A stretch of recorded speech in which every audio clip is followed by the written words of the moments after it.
The air in Willow Creek was thick with the scent of damp leaves and wood smoke as Halloween descended upon the small coastal town.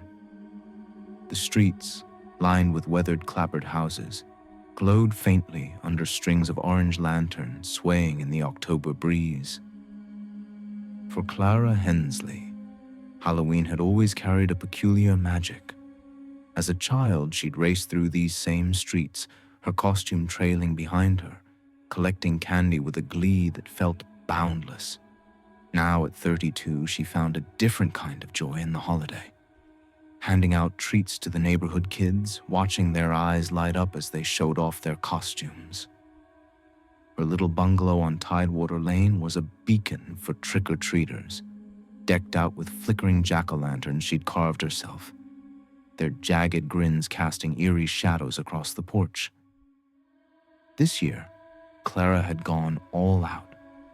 She draped fake cobwebs over the shrubs, hung a grinning skeleton by the door, and set up a small fog machine that puffed wisps of mist across the lawn. By 8:30 p.m., the stream of visitors had slowed to a trickle. The younger kids, bundled in pirate hats and fairy wings, had long since retreated to their homes, leaving the streets quiet, save for the occasional group of teenagers laughing in the distance. Clara was about to turn off the porch light when a soft tap echoed from the door. It wasn't the usual eager knock of a trick-or-treater, but something tentative, almost reluctant. She grabbed the candy bowl, still half full of chocolate bars and gummy worms, and opened the door.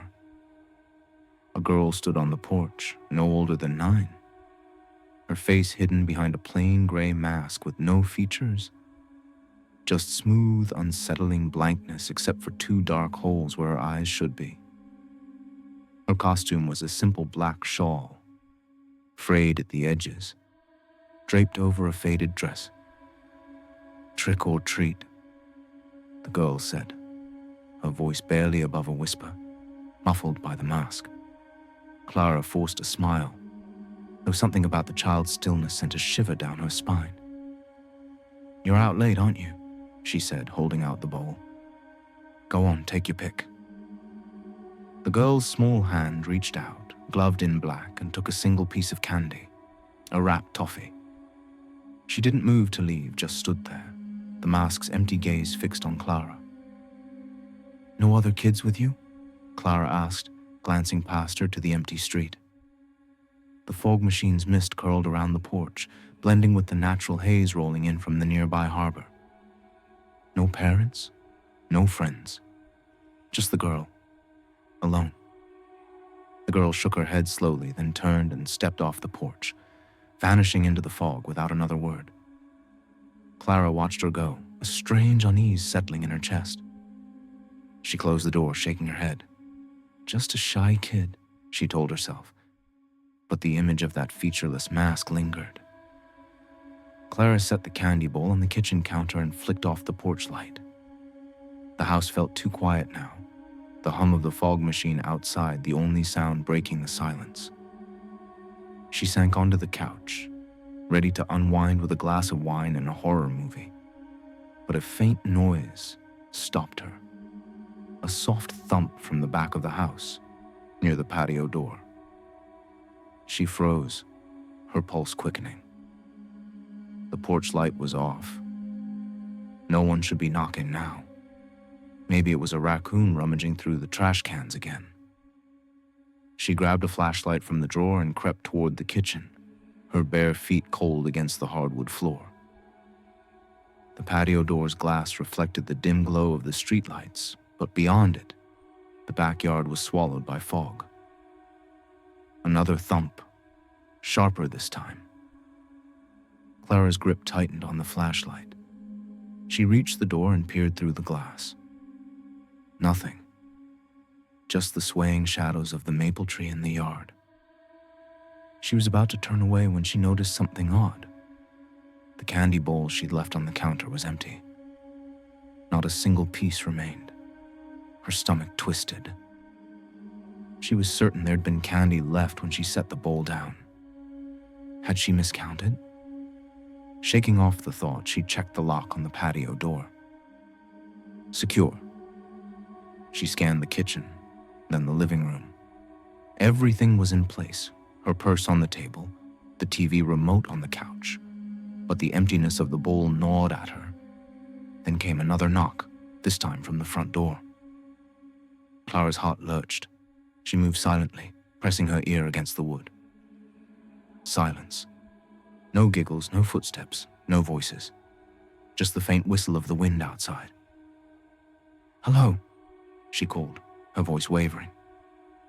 No answer. She opened the door a crack, peering into the fog.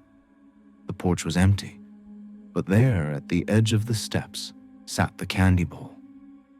The same bowl she just checked in the kitchen. Her breath caught in her throat. She stepped out, snatched it up, and hurried back inside, locking the door behind her.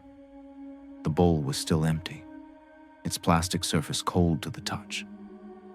Clara's mind raced. Had she left it outside by mistake? No, she'd brought it in. She was sure of it. She set it back on the counter, her hands trembling, and double-checked every lock in the house. The unease was growing, a prickling sensation that made her skin crawl. She tried to dismiss it as Halloween jitters, but the bowl's inexplicable journey to the porch felt like a violation, a crack in the safety of her home. Clara didn't sleep well that night. She kept the lights on, her mind replaying the image of the girl in the gray mask. By morning, the fog had thickened, blanketing Willow Creek in a heavy, oppressive mist. She tried to focus on work. She ran a small pottery studio in town, but her thoughts kept drifting to the previous night. The empty bowl, the knock, the girl. That evening, she decided to visit her neighbor, Mrs. Callahan, an elderly widow who'd lived on Tidewater Lane for decades. If anyone knew about strange happenings in the neighborhood, it would be her. Clara brought a plate of cookies as an excuse, knocking on Mrs. Callahan's door just as the sun dipped below the horizon. "Come in, dear," Mrs. Callahan said, her voice warm but frail.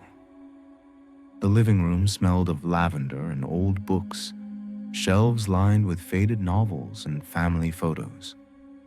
Clara explained the previous night's events, leaving out the part about her growing fear. She didn't want to sound paranoid. Mrs. Callahan's face tightened when Clara described the girl in the gray mask. "That's odd," she said, her fingers fidgeting with the hem of her cardigan. "There used to be stories years ago about a child who wandered the streets on Halloween. Not a real child, mind you, something else. Folks said it was a spirit, tied to the old lighthouse up on the cliffs. Never heard of it knocking on doors, though." Clara forced a laugh, but it came out hollow. "A ghost? Come on, Mrs. Callahan, you don't believe that." The old woman's eyes narrowed. "Believe what you want, Clara, but this town's got secrets. That lighthouse hasn't been used since the 70s, not since the keeper's daughter disappeared. Some say she's still out there, looking for something she lost." Clara left feeling more unsettled than before. The lighthouse was a local legend, a crumbling relic perched on the cliffs overlooking the harbor. She'd never paid much attention to the stories. Small towns loved their ghost tales, but now they felt too close, too real. That night, Clara triple-checked the locks before bed. She left the candy bowl in the kitchen, refusing to touch it. Sleep came in fits, interrupted by every creak of the house settling. Around midnight, she woke to a faint tapping at the front door. Her heart thudded. She grabbed her phone and crept downstairs, the flashlight beam shaking in her hand. Through the peephole, she saw her, the girl in the gray mask, standing motionless on the porch. The fog swirled around her, making her figure seem almost translucent. Clara's breath hitched. She didn't open the door, Instead, she called out, "It's late. Go home." The girl didn't move. The tapping came again, slow and deliberate. Clara backed away, her mind racing. She dialed 911, whispering to the dispatcher about a strange child at her door. They promised to send a patrol car, but Willow Creek was small, and the station was miles away. When she looked through the peephole again, the girl was gone. But on the porch, where she'd stood, was a small object, a rusted key, its surface etched with a faint symbol Clara didn't recognize. She didn't touch it. Instead, she waited by the window until the police arrived, their flashlights cutting through the fog. They found nothing. No girl, no footprints, just the key, which they bagged as evidence. "Probably just kids playing a prank," the officer said, but his tone lacked conviction. Clara didn't argue. She knew it wasn't a prank. The next day, Clara couldn't shake the image of the key. She drove to the library, digging through old records about the lighthouse.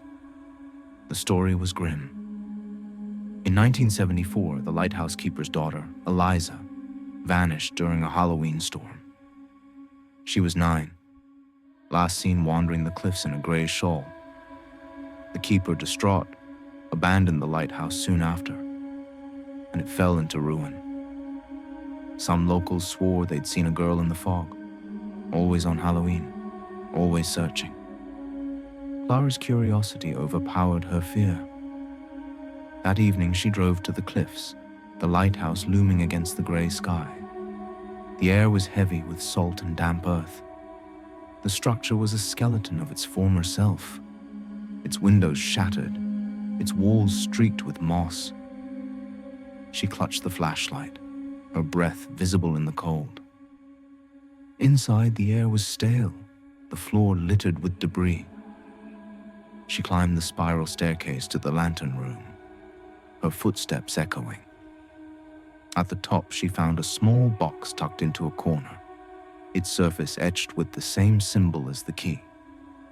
Her hands shook as she opened it. Inside was a locket, tarnished but intact, containing a faded photo of a girl with dark eyes.